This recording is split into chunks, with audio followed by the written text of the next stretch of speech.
Nalimas ang savings ng isang senior citizen matapos umano siyang mag-install ng app dahil sa tawag ng nagpakilala raw na empleyado ng SSS. Ang sabi ng anak ng biktima, nangyari yan kahit na hindi naman sila nagbigay ng personal na detalye o one-time password. Saksi, si Ian Cruz. Perang pinaghirapan at inipon ng matagal, naglahong parang bula. Life savings ng isang senior citizen ang nadali ng scammer ayon sa kumakalat ngayong post sa social media.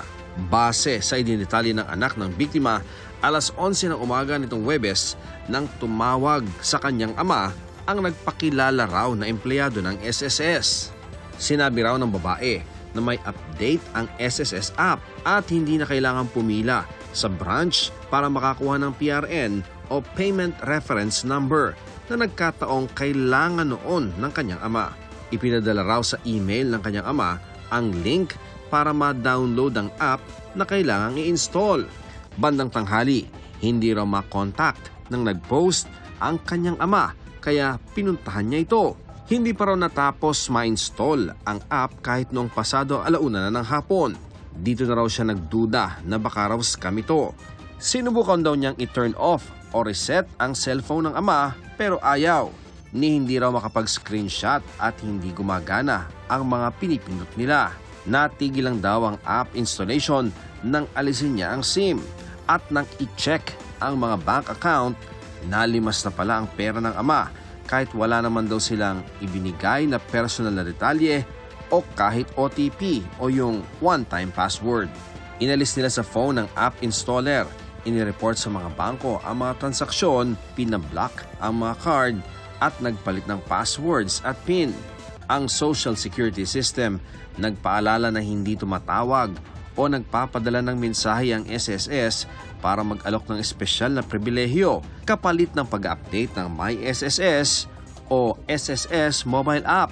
Sa tingin ng isang cybersecurity professional, posibleng remote access Trojan ang malware o malicious software na ipinadownload ng tumawag. Kaya parang na-take over ng scammer ang cellphone ng biktima. When installed in your phone or in your laptop, the threat actor will have full access to your device and can even prevent the owner to operate the device. Nakikita niya lahat, nananavigate niya, no? Na yung kung saan siya pupunta. Pag may pumasok na OTP, pupunta siya doon sa message, makikita niya. So, kung nag-transact siya, ang dapat daw tandaan para hindi mabiktima ng mga scammer, huwag kakagat sa mga text o tawag, lalo ng mga taong hindi kilala. Huwag tayo makipag-transaksyon dahil hindi tayo nakakasiguro na maganda ang kahinatnan nito.